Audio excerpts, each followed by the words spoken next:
wabarakatuh. Perkenalkan, saya Chandra Agustina Wardani sebagai salah satu mahasiswi di Universitas Islam Negeri Antasari Banjarmasin, tepatnya di Fakultas Tarbiyah dan Keguruan, jurusan Pendidikan Agama Islam, konsentrasi fikih angkatan 2019. Saya merupakan salah satu warga negara Indonesia yang berdomisili di salah satu desa yang terletak di Kabupaten Tapin, Provinsi Kalimantan Selatan. Pada kesempatan kali ini, saya ingin memaparkan 3 permasalahan yang saya temui yang erat kaitannya dengan ketentuan fikih. Ketentuan fikih tersebut berlaku di lingkungan masyarakat dalam kehidupan bersosial. 3 permasalahan tersebut berkaitan erat dengan yang pertama, salat fardu, yang kedua, makanan dan minuman yang halal dan haram, serta yang ketiga terkait dengan ketentuan riba.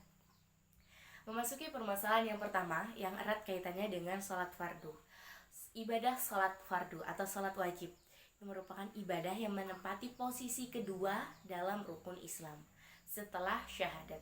Artinya apabila seorang muslim sudah mengaku dirinya muslim dengan bersyahadat, maka ibadah yang wajib dilakukan adalah ibadah salat yang dilakukan sebanyak 5 kali dalam sehari semalam. Jumlah rakaat dalam 5 pelaksanaan ibadah salat tersebut berjumlah 17 rakaat yang terdiri dari salat zuhur, asar, maghrib, isya, dan subuh. Ada ketentuan masing-masing dari waktu pelaksanaan salat fardu.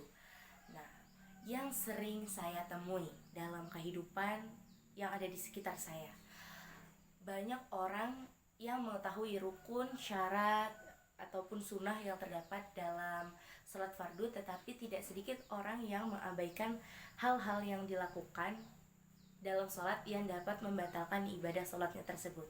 Jadi apabila kita mendirikan salat, maka kita harus mengetahui terlebih dahulu rukun, syarat, ketentuan yang ada dalam salat itu seperti apa, sehingga kita bisa menghindari hal-hal yang dapat membatalkan salat kita. Nah, yang sering saya temui di sini seperti saat jika salat itu ada yang berdaham-daham ataupun ada yang batuk. Nah, hal yang demikian jika dilakukan tanpa sengaja atau karena memang ada penyakit, maka itu sholatnya tidak akan batal. Tetapi yang saya temui itu orang yang sengaja nah, itu merupakan perbuatan yang sengaja. Nah, itu termasuk dalam kategori berbicara, sengaja berbicara dalam sholat. Apabila misalnya tenggorokannya sakit sehingga mengganggu bacaan pada Al-Fatihah, maka itu diperbolehkan. Tapi ada batasannya, hanya sampai 3 kali.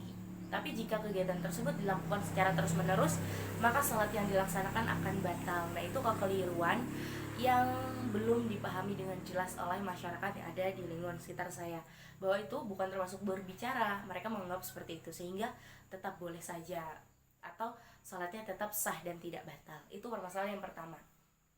Permasalahan yang kedua terkait dengan makanan dan minuman yang halal dan haram. Nah, dalam Islam segala sendi kehidupan itu diatur.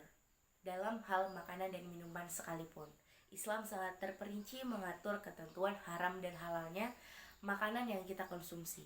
Karena apa yang memasuki ke tubuh kita itu akan menjadi daging yang akan kita bawa setiap hari dalam pelaksanaan ibadah, beramal, dan lain sebagainya. Sehingga perlu diperhatikan dengan benar apakah makanan atau minuman yang sudah kita konsumsi ini merupakan makanan dan minuman yang halal atau malah sebaliknya. Nah, kekeliruan yang saya dapati atau permasalahan yang saya dapati di lingkungan sekitar saya ini, karena kebetulan saya tinggal di desa sehingga mayoritas penduduknya adalah petani, dan di sisi lain mereka juga berprofesi sebagai peternak, bisa peternak kambing, sapi, ataupun ayam. Nah, dalam beternak tentu kita tidak bisa mengetahui kapan hewan tersebut akan mati ataupun mereka sakit kemudian mati secara tiba-tiba. Nah, itu tidak tahu. Tetapi pada suatu hari saya pernah menemui ada seorang peternak yang memelihara kambing. Nah, pada saat itu malamnya itu kambingnya itu mati karena sakit mungkin ya. Kemudian pemilik baru mengetahui pagi harinya, sehingga pada pagi hari tersebut, pada saat pemilik baru mengetahui kambingnya mati, maka langsung segera mengambil parang atau alat benda yang tajam untuk memotong leher dari binatang tersebut. Nah, hal ini dimaksudkan agar meskipun hewannya mati, tetap dengan menyebut nama Allah, tetap dipotong dan dikonsumsi. Nah, di sini letak kekeliruannya. Jadi, ketentuan makanan yang halal itu bukan hanya dari jenis binatangnya saja yang halal, tetapi juga bagaimana cara dia mendapatkannya dan bagaimana zat dari makanan tersebut yang menjadikannya halal. Apabila hewan yang sudah mati baru dipotong atau baru disembelih, maka binatang tersebut sudah menjadi bangkai, statusnya sudah berubah menjadi bangkai, kecuali apabila hewan tersebut sakit. Nah, dan masih dalam keadaan hidup, maka boleh dipotong dengan menyebut nama Allah agar hewan tersebut bisa atau layak dikonsumsi dan menjadi halal untuk dikonsumsi. Namun apabila sudah mati hewan tersebut, maka itu termasuk sebagai bangkai. Dan kita mengetahui bahwasanya bangkai dalam Islam itu tidak diperbolehkan untuk dikonsumsi dan hukumnya haram untuk memakan bangkai, kecuali bangkai yang ada di laut seperti bangkai ikan yang sudah mati seperti itu boleh kita konsumsi. Tapi jika hewan yang ada di darat sudah menjadi bangkai, maka itu akan menjadi haram meskipun baru tadi malam matinya, tapi karena sudah tidak bernyawa maka itu sudah menjadi bangkai. Nah, seperti itu juga dengan darah. Banyak orang juga yang mengkonsumsi darah, meminum darah dari sembelihan hewan. Misalnya orang menyembelih ayam, kemudian darahnya itu diminum. Mereka menganggap bahwa ini baik untuk kesehatan. Padahal darah itu tergolong juga makanan atau minuman. Darah itu tergolong cair ya, jadi minuman. Makanan atau minuman itu termasuk haram. Darah itu tergolong haram. Nah, itu kekeliruan yang sering saya dapati, karena ini bagus kok, sayang juga dibuang, jadi mereka konsumsi. Nah, dari kata sayang untuk membuang atau menguburkannya itu tadi, timbullah mereka untuk lebih baik dikonsumsi daripada dibuang, nanti mubazir. Nah, padahal tidak mubazir karena memang sudah menjadi bangkai ataupun darah yang tadi tidak boleh untuk dikonsumsi. Jadi kekeliruan itu yang menyebabkan seseorang tetap mengkonsumsi meskipun sudah mati hewan tersebut. Nah, itu sebenarnya tidak diperbolehkan. Nah, masuki permasalahan yang ketiga itu berkaitan dengan ketentuan riba. Jadi riba adalah sesuatu yang diharamkan dalam Islam. Agama Islam memperbolehkan umatnya untuk melakukan transaksi jual beli, tetapi mengharamkan riba. Yang terjadi di lingkungan tempat tinggal saya dan sekitarnya ini, ada suatu kegiatan yang dilaksanakan secara mingguan oleh sekelompok warga sekitar yang dilakukan setiap hari Jumat. Dan di dalamnya itu terdapat sistem arisan. Tapi dalam kegiatan arisan tersebut ada kegiatan yang positif dengan mengaji, membaca Yasin, dan bersolawat, sehingga kegiatan tersebut rutin mereka lakukan setiap minggu dan sudah berjalan berbelas-belas tahun lamanya. Yang menjadi permasalahan adalah dalam arisan tersebut ada satu orang yang bertugas sebagai bendahara dan memegang uang kas atau uang tabungan dari kegiatan tersebut. Nah, mereka anggota kelompok kegiatan tersebut bersepakat bahwa uang kas boleh dihutangkan atau dipinjamkan kepada anggota lain yang membutuhkan. Nah, jadi pada suatu ketika ada seorang anggota yang meminjam uang kepada bendahara. Katakanlah minjam 100.000, dipinjamkanlah 100.000 karena kan semuanya sudah setuju, jadi dipinjamkan 100.000. Lalu pada saat jatuh tempo dikembalikanlah uang dengan jumlah 120.000. Tetapi karena minimnya pemahaman mengenai riba atau belum terlalu pahamnya bagaimana sih ketentuan riba ini, maka bendahara tersebut tidak mau menerima uang yang 20.000 tadi.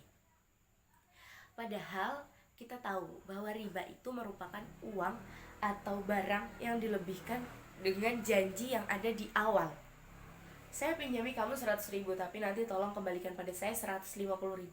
50.000 itu tadi termasuk riba jika ada perjanjian di awal.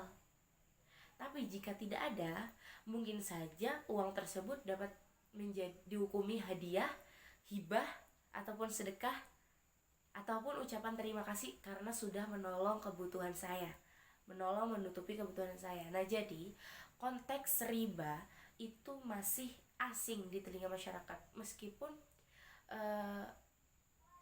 riba itu sendiri sudah terkenal, maksudnya istilahnya sudah tahu lah, semuanya istilahnya sudah tahu, tapi ketentuan di dalamnya yang banyak yang belum mengetahui. Jadi segala sesuatu yang dilebih-lebihkan itu dianggap sebagai riba. Padahal ada ibadah lain seperti sedekah, hibah, ataupun hadiah yang diberikan orang lain kepada orang yang meminjami. Jadi konteks riba di sini yang belum dipahami oleh masyarakat di tempat tinggal saya. Nah, seperti itu. Jadi, bagaimana saya sebagai mahasiswi mengatasi problematika yang ada di lingkungan sekitar saya ini? Ada banyak cara yang dapat saya lakukan, tetapi cara tersebut melalui tahapan-tahapan. Seperti misalnya yang tadi ada pada permasalahan pertama mengenai sholat fardu. Jika ada yang mendehem dan saya mendengar, seusai sholat saya bisa menanyakan, misalnya dengan ibu-ibu, maaf bu, dengan kata-kata yang lemah lembut, ditanya kenapa mendehem-dehem atau batuk-batuk, apakah memang sakit, seperti itu. Nah kalau sakit kan tidak apa-apa, jadi kita beritahukan dengan cara yang santai sehingga mereka itu tidak tersinggung. Oh sakit ya bu, nggih, ulun kira pian sakit, atau bagaimana dengan cara yang lembut diucapkan secara perlahan bahwa mendehem atau batuk dengan sengaja itu dapat loh membatalkan sholat, bisa batal loh sholatnya kalau hal itu dilakukan secara terus menerus, apalagi sampai lebih dari 3 kali. Nah itu, jadi hal-hal lumrah yang sering dilakukan ini ternyata keliru. Nah seperti itu, jadi saya ajak berbicara dengan baik ataupun di waktu-waktu yang senggang, dan berbicaranya tidak di depan orang banyak sehingga beliau tidak malu atau tidak merasa digurui, seperti itu. Nah, jadi niatnya bukan menggurui, tapi meluruskan yang harusnya lurus, ya. Seperti itu. Kalau permasalahan yang kedua terkait dengan makanan dan minuman yang halal, ini akan lebih sulit ya, karena mereka sudah beranggapan seperti ini. Sudah berlangsung seperti ini tuh bukan hanya satu orang yang melaksanakan seperti ini. Jadi terkait makanan dan minuman yang halal dan haram, mereka harus mengetahui terlebih dahulu bagaimana ketentuannya dan apa saja yang dikategorikan halal dan haram. Nah seperti itu. Kalau terkait dengan yang ketiga, ketentuan riba itu pemahaman juga. Sebenarnya kekeliruan dalam bertindak itu didasari karena kesalahpahaman yang didapat dari sebuah teori yang didapat setengah-setengah atau tidak secara utuh. Jadi usaha yang bisa saya laksanakan selain dengan memberitahukan secara langsung dengan santun, dapat juga saya menyelenggarakan kegiatan-kegiatan dengan mengundang ustadz atau guru yang mengetahui dengan ahli di bidang fikih. Jadi tidak langsung menyalahkan, oh ini salah bu, ini bangkai tidak boleh dimakan, ini salah pak, ini haram hukumnya, tidak boleh dimakan. Maka yang seperti itu tentu tidak akan mudah diterima oleh masyarakat. Mereka harus mengetahui, oh kenapa sih jadi haram, oh kenapa tidak boleh dimakan, oh karena ini sudah tergolong bangkai, oh karena darah ini memang statusnya, dasar hukumnya adalah haram, ya seperti itu. Jadi harus ada guru yang memberitahukan secara perlahan tanpa menunjuk yang salah. Jadi perlahan mereka akan membenarkan kekeliruan yang ada dalam praktiknya yang berkaitan dengan ketentuan fikih. Nah jadi seperti itu. Karena ada kegiatan mingguan yang positif tadi di sini, jadi bisa diselingi di situ dengan saya mengusulkan, oh bagaimana kalau kita memanggil guru saja, atau hal-hal yang berbau-bau dengan fikih, seperti itu, guru-guru yang memang ahli dalam bidang fikih sehingga mereka mengerti meskipun tidak secara langsung cek misalnya oh ini langsung haram, tidak bisa seperti itu. Jadi harus pelan-pelan bagaimana ketentuannya, apa sih sebenarnya dimaksud dengan riba, apa saja yang dihukumi dengan riba, bagaimana sih seseorang bisa dikategorikan sebagai penadah riba. Nah seperti itu. Jadi hal-hal kecil seperti itu yang mungkin akan saya jadikan solusi untuk meluruskan jalan yang memang seharusnya lurus. Nah, mungkin itu saja permasalahan yang dapat saya utarakan beserta solusinya dari ketiga permasalahan yang saya paparkan tadi. Semoga dapat dipahami dan semoga kita semua menjadi umat Islam yang selalu memegang teguh ketentuan fikih dan menjalankannya dengan benar, bukan hanya dengan ilmu yang didengar tanpa tahu sumbernya, tapi juga mengetahui mengapa sesuatu tersebut didasari halal, haram, sunnah, dan lain sebagainya. Semoga kita menjadi umat Islam yang baik dan berjalan di jalan yang lurus. Nah, seperti itu yang dapat saya sampaikan. Salah hilaf dalam perkataan ataupun perbuatan saya meminta maaf. Semoga dapat dipahami, semoga dapat ketemu lagi lain waktu. Wassalamualaikum warahmatullahi wabarakatuh.